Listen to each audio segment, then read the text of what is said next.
पाकिस्तान इस वक्त honey production में 20th है और हनी एक्सपोर्टिंग में हमारा बहुत नीचे है। जो भी प्रोड्यूस हो रहा है पाकिस्तान में वो सिर्फ middle east, Saudi Arabia, gulf countries में हमारा शेयर जा रहा है। तो उसी सिलसिले में हमने टिका को एक रिक्वेस्ट की कि हमें जो है जिस तरह के आपके बॉक्सेस हैं और आपकी जो लैब्स हैं उस तरह की हमें इस्टेब्लिश करके दी जाए ताकि हमारी एक्सपोर्ट बढ़ सके, हमारी जो है हनी की पैदावार बढ़ सके।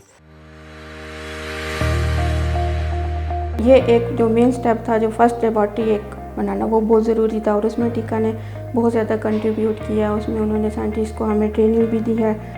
जो टर्किश डिज़ाइन के मॉडर्न बीहाइव्स हैं वो भी इसमें 50 जो है इन्होंने हमें डोनेट किए हैं। ये जो ओवरऑल वर्ल्ड में जो अच्छे प्रोड्यूसिंग कंट्रीज हैं जिसमें से Turkey one of the top country है, वहाँ पे मॉडर्न बीहाइव का कंसेप्ट है जिसमें डबल हाइव भी यूज़ किया जाता है और एक पूरा उसका जो है स्ट्रक्चर है जिसको फॉलो किया जाता है। उसका बहुत ज़्यादा इफेक्ट पड़ता है आपकी कॉलोनी की मैनेजमेंट पे भी और उसकी यील्ड पे भी, बिकॉज जो सिंगल हाइव है उससे एक ना तो यील्ड जो है वो अच्छी आती है और ना ही उसकी क्वालिटी ठीक होती है।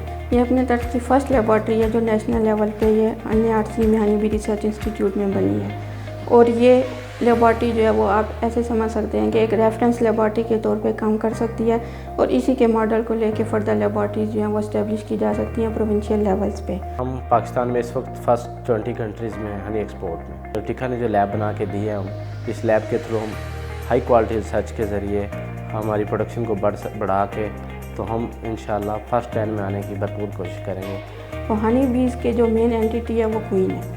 जब हनी यील्ड इम्प्रूव होगी एक अच्छी क्वीन की वजह से, अच्छी कॉलोनी की वजह से, ओवरऑल जो पूरे कंट्री की यील्ड है जब वो इम्प्रूव होगी तो वो ऑफ कोर्स कंट्री को इकोनॉमिकल बेनिफिट भी देगी।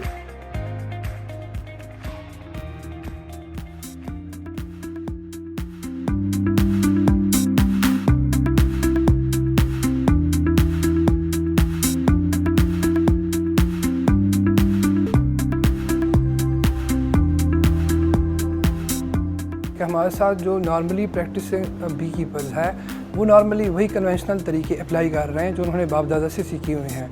तो इसीलिए इनको एडवांस करना, उनकी कैपेसिटी बिल्डिंग करना, इसके लिए इस टाइप के ट्रेनिंग्स का अरेंज करना बहुत ज़्यादा ज़रूरी है ताकि वो मॉडर्न टेक्निक से आगाही हो उनको और वो मॉडर्न टेक्निक को अडॉप्ट करके अपनी जो बी कीपिंग का स्टाइल है, बी फार्मर्स है, वो थोड़ा उसको इम्प्रूव करें।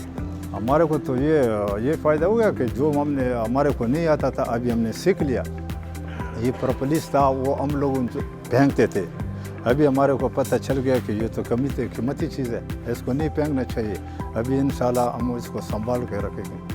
और मेरी मालूमात में इजाफा हुआ है कि मक्खी पैदा कैसे करनी है, इसको शिफ्ट कैसे करना है और इसके छत्ते में जो बीमारी कौन कौन सी पैदा होती हैं उन बीमारियों का इलाज क्या क्या है, और साथ ही इन्होंने बाकायदा इस पूरी किट मुहैया की है, फिर इस किट को इस्तेमाल करने का तरीका भी बताया है। हमारा एक्सपर्ट के साथ एक्सपोजर का मौका मिला है, उनके साथ इंटरेक्शन का मौका मिला है और इसके अलावा हमारी जितनी भी बी कीपिंग कम्युनिटी है वो एक जगह पे जमा हो के उनकी एक्सपीरियंसेस भी शेयर हुए हैं। ख़ुसूसन मुज़फ़्फ़राबाद में जो है गर्मियों के सीज़न में बहुत ज़्यादा हार्नेट हमला करता था और अब हमें जो है वो हार्नेट जो है उसका इन्होंने ट्रैप बताया कि भाई हार्नेट को किस तरह कंट्रोल किया जा सकता है। हमें इससे बहुत फ़ायदा हुआ है। उसके अलावा यहाँ पे जो कोयल होती है, जो बी ईटर होती है, उसके बारे में इन्होंने बताया कि उससे कैसे हमें बचा जा सकता है क्योंकि वो भी हनी बीज का बहुत ज़्यादा नुकसान करती है। ये रॉयल जेली जो है वो कलेक्ट करने का तरीका बताया, पोलन कलेक्ट करने का तरीका बताया और प्रोपोलिस है वो उसको इकट्ठा करने का तरीका बताया। तो इंशाल्लाह हम इस तरीके पे अमल करेंगे इसके बाद। अच्छा, इस ट्रेनिंग की जो सबसे यूनिक बात है वो ये है कि नॉर्मल कन्वेंशनल ट्रेनिंग्स के बरअक्स यहाँ पे हमारे साथ ऑनलाइन हमारे इंटरनेशनल कम्युनिटी भी इंटरेक्ट रही है।